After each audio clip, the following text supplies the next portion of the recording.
I'm going to share with you, I'm going to give you a peek into the mind of a banker. Over the last 25 years that I've worked in banks, various banks, I've seen how relationships make and how relationships break, for no fault of the customer and probably sometimes for no fault of the bank. I think the fundamental thing in relationships, okay, if we have to partner for success, the fundamental thing that you all agree is trust. Trust does not come by overnight. It does not come by just by, meeting up. What happens is that we have to bear ourselves. In that sense, I go back to my first sentence that banks have to go a long way in nurturing that trust amongst the SMEs, amongst the entrepreneurs of this country, and so do the entrepreneurs. There are a few things. Now, if you look at a typical entrepreneur, full of ideas, full of beans, lot of energy, lot of enthusiasm and passion. Okay? If you look at a banker, I think you won't find a more cold, person who's looking at hard facts and data and asking you for stuff which you probably don't yet have, and he's insisting that I'll part with the money only if you satisfy me in terms of your financial ability. But I think marriage of both these is very important for the growth of institutions. In that sense, let me quickly, look at a couple of the points that I made and say, how can a bank probably help entrepreneurs? The only thing that a bank does is that it probably provides you, other than the term loans that NBFCs offer, OD and CC facility. They offer you some structured deals, again some collaterals that you have, and they try and organize funds for you. You need funds, they need return on their funds. So the twain have to meet somewhere. Where instead of looking at just at bankers, if you were to look at lenders and see what goes in their mind, when somebody approaches them for a loan, I think if we can kind of understand that, accept that, then I think a lot of our lives will become easier if there's somebody out there who's looking out for a loan. So it's like this boy who came and asked his father and suddenly said, everybody gets pocket money, so I want $1,000 as pocket money. At that moment, the only two questions that run in the mind of the father is, and he will ask that boy is, why do you want this money? What are you going to do with it? Okay? It's the same two questions that even a lender will ask. The fundamental thing is to say, understand what is the end use, what is the purpose of the loan that you're taking, okay, and how are you going to go about utilizing those funds. So that's the first thing that bothers a lender. So that's the first thing, okay. The second one is, how much of skin does this person have in this entire business that he's talking about? Okay, how much of skin? So, is it that all my money is going to go into that business and nothing is going to come back, or he has nothing to lose if things go wrong, or is there enough meat in this whole thing? So, if I'm asking money from my father and saying, what is the purpose? And my answer is, well, I want to go for a movie, vis-a-vis, I want to learn something, there is skin in the game. If I have to learn something, if I have to go get coached, that means I'm going to learn something, I'm going to spend some time, I'm going to take some effort in learning something, and that's going to help me in my life. So the father probably is more favorable to lending money to someone, to his son, especially if he's saying he's going to learn something and he's going to get better. The same thing runs in the mind of a lender. You're right? So I'm coming to that. So the second aspect of it that you need to remember, okay, if you're looking for a loan from any lender, not just a bank, any lender, and I'm sure you also do this, is to figure out what's the skin in the game. Okay? If there's no skin in the game, no lending. That's going to happen. Otherwise, it becomes a high risk lending. And many things fail because of that. Okay? Now, the third question that runs in the mind of a banker or any lender is, you're asking for this kind of a money, or the father tells the son, you're asking for $1,000. How much do you actually need? So I need to figure out how much does my son actually need. Does he actually require $1,000? Or can he do with $500? What is the end use? So I know the end use now. He's telling me he's going to do something. He says he wants $1,000. Is it making sense to me? Or is he hiding something from me? Okay. So the third thing, very important, is to figure out how much do you actually need. Are you making that amply clear? Is there logic in the way you're asking for the money? Okay. Can you make it interactive? This whole thing? We can, but I know you're raring to go at me, but just give me some time. Because, you know, the good part of being a speaker is that I get to say what I want to say. Then I point a finger at one of my colleagues who's sitting there and say all the tough questions to him. You know, so, okay, the fourth one is, okay, fine, so you need money. Okay, we are very clear as to what you're going to do with it. We are clear as to how much you require. Okay, is there anyone else who's helping you achieve that goal that you have in mind, for which you're taking the money from me? Okay, so how well do you know what you want to do with it? How well do you know how you want to achieve that goal? Who else is involved in helping you achieve that goal?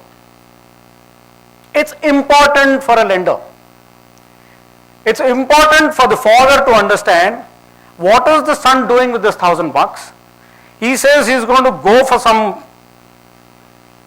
swimming coaches. Okay, swimming coach is what he wants to get into. He wants to learn swimming. Great. Who's helping him with this swimming bit? Who's helping him learn swimming? I want to know. So I want to go meet this coach. I want to go find out where is the swimming happening. Where is this learning happening? Is there actually a coach? Is there actually water and a pool? I want to know. So that's the other thing that you need to, you know, kind of have it in place when you're asking for money. How committed is this so-called coach in helping you learn swimming? As a lender, as a banker, I want to know who's helping you do this business, who's helping you achieve those goals which you're saying you're going to achieve, for which you're seeking funds, okay? And what is the ability of these people whom you have put together as a team who's going to help you achieve those goals? Okay? Now,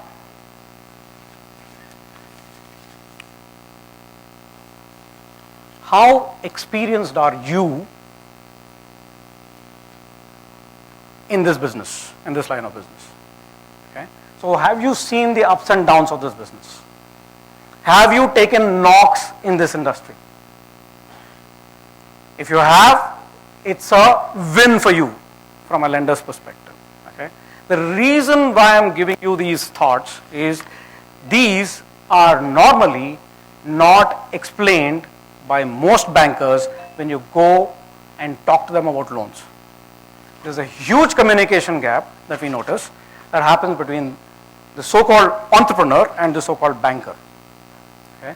There is this one-way communication that happens with the banker. You know, somebody comes in and the banker takes a position of dominance and starts asking questions. It turns into an interrogative session. Okay? And slowly the entrepreneur from a high confidence level starts wondering whether he is a terrorist or, you know, does he, I mean, he doesn't know himself. Is there some, so this complete drop in confidence levels, and then the whole communication levels, there's a breakdown of communication, and people walk away in a huff. People feel saddened that, probably they don't deserve a helping hand, and probably they should curtail their ambitions, while in reality that may not be so. In reality, it may not be that you need to curtail, you need to feel bad, you need to feel low. Mind you, there was a great idea that you had. The idea could not be wrong, and in a growing economy like India, no idea is a bad idea. There's tremendous opportunity. Now, if there's anything that, kind of restricts this whole thing, it is this whole conversation between people who have money and people who need money. So somewhere, egos come into play, and we don't kind of accept what we should be accepting. Many a times, and again, like some motivational speaker said, if I cannot accept something which is not right, then it creates fear, it creates anger in me. Okay? But if I accept certain things which I don't want it to happen, but if it's happening, and if I accept it and then start responding to that situation, positive thoughts come into mind and I'm able to overcome those hurdles. Okay? So if somebody kind of says something and hurts me, and I'm not ready to accept that situation, it leads to anger. But somebody says something and it hurts me, and I'm able to accept that situation and respond to that situation, it turns into inspiration. Because I know that this man is questioning my wisdom, ability, but there is a purpose behind it. If I am able to respond to that with logic, with my thoughts and with my ideas, I can easily overcome that hurdle that he has in his mind, and we will be able to transact business. Many a times, business conversations fail only because of this. I'm sure you all know it. But as far as a bank and lending is concerned, these are a few points that many salespeople, so we employ salespeople, we have relationship managers, they come, they visit you people, there's a discussion that happens on your table, and you start stating a few things. I'm sure most of the bank salespeople wouldn't have communicated this line of thinking that bankers have when they want to lend. Okay, so my idea of sharing this is with the hope that next time, any one of you are looking out for funds, be it with a retail bank or a corporate bank or an investment bank or whoever it is, PE, a lot of it is about valuation game today.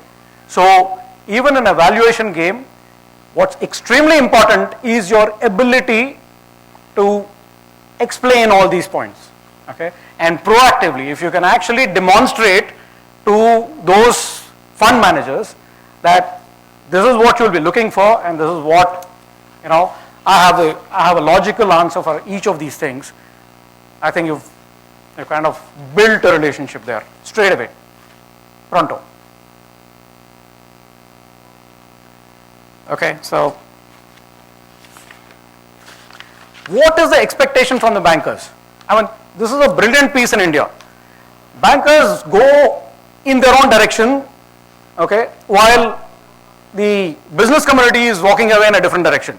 And we expect both of them to partner together for progress. And fact of the matter is, I think most of the bankers in India, that includes me and all of us, who are in banking, most of us lack empathy.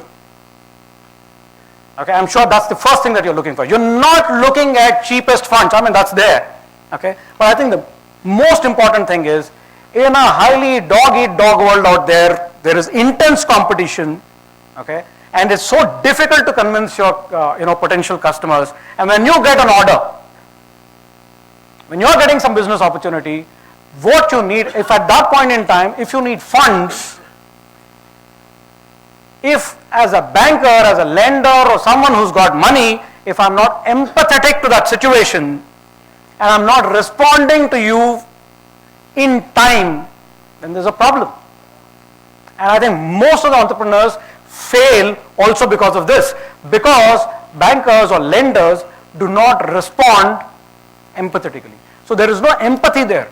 I'm lost in my own thoughts. I'm asking for a financial statement, I'm looking for the balance sheet, I'm looking at the P&L statement, I'm looking at your income tax returns, I'm looking at your bank statements, I'm asking for everything under the sun from you, forgetting for a minute that the very purpose probably why you're here in front of you is because there's an urgent need for funds.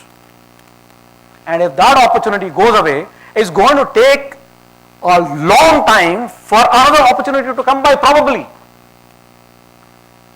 That's where I think there has to be significant improvement in the way banks look at, entrepreneurs, customers, and in the way they lend. The second most important thing to my mind, which you look for, is obviously speed. Speed in decision making. Today it's a sad state of affairs where, I've seen it happen where customers literally had tears in their eyes. Why? Because I think they gave document after document, okay? They gave a lot of information about their background, their guarantor's background, their employer's background, employee's background, everything under the sun, who are the customers, who are the suppliers, everything, and still the credit department in a bank, so-called credit department in a bank, which it shouldn't matter to you. There can be n number of departments in a bank, but it shouldn't matter to you.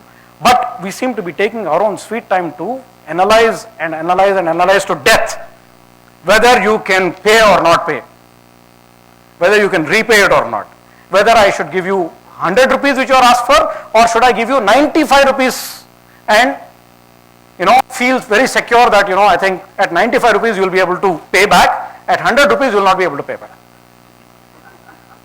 Okay, so in that melee of 5 rupees difference, the businessman has lost an opportunity out there in the field. The third most important thing that you look for is quality. Who is this person who is coming and telling me about his bank, about the bank's ability to support you in your dreams, in your goals, okay? And easy even asking you as to what is your business all about. How much of time is being spent in understanding your business? I think that's very important. Today, if I don't understand your business well, and if I hurry through the whole process, somewhere it's going to get stuck. And that's what invariably happens, that the banking system has this frontline sales department. They go meet customers. The quality of the interaction there probably leaves a lot left to be desired. In the process, there's a lot of communication gap and perception gaps in the minds of customers who believe that maybe, this guy is falling all over himself to say that, we will lend, give us all your documents, that you're going to actually lend. And then you start seeing that the whole process is slowing down as he goes across, and then what is supposed to happen in not more than 2-3 days probably takes about 30-40 days, by which time you've lost out on great opportunities. So, do we have quality people coming and talking to you, understanding your business before actually communicating whatever products and services that the bank has to offer? Is the whole conversation with a customer only about rate of interest? Nothing in this world comes free of cost, and I think all of you know it better than anybody else. You won't give anything free of cost. You won't give anything by cutting, over your baseline price. So where's the question of anything coming free of cost? So why should the whole conversation veer around price? There should be a conversation around price, but I think the most important thing is to say, have I understood your business well?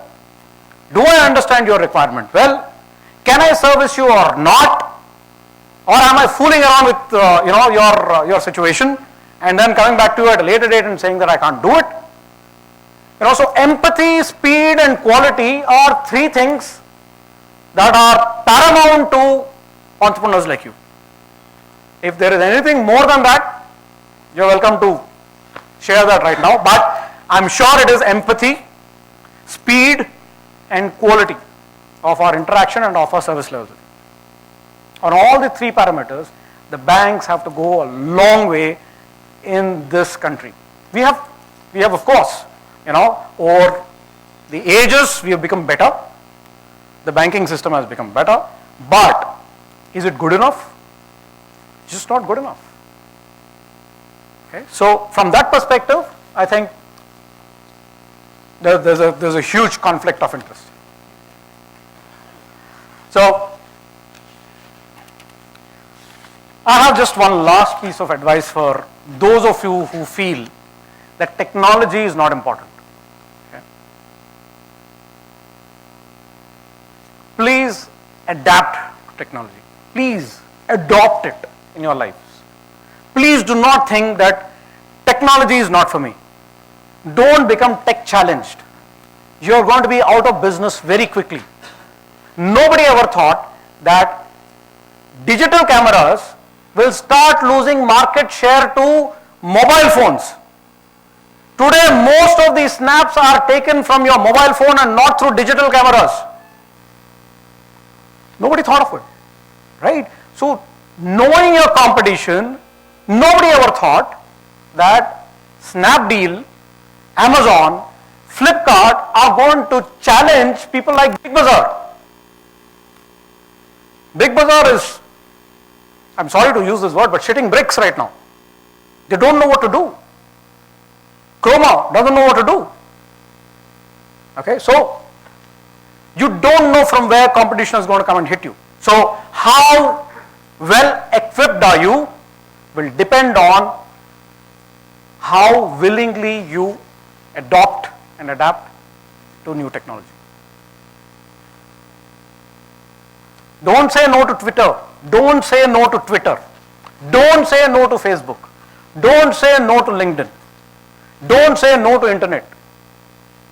If you, for whatever reason, you are not able to understand it, get help. But get help. Otherwise, you will be out of business. And banks today, or lenders today, smart lenders today, are going digital.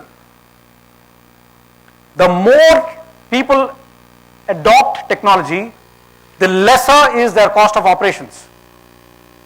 So by sheer, cutting down on costs point of view, you will be better off than your competition. So adopt technology. I don't think anybody should say, anybody in this room should say, I'm tech challenged. Because that's the next big thing that will prompt lenders to either stay away from you or give you far lesser than what you deserve. Okay. So on that note, I'm going to put an end to my verbal diarrhea, and thanks.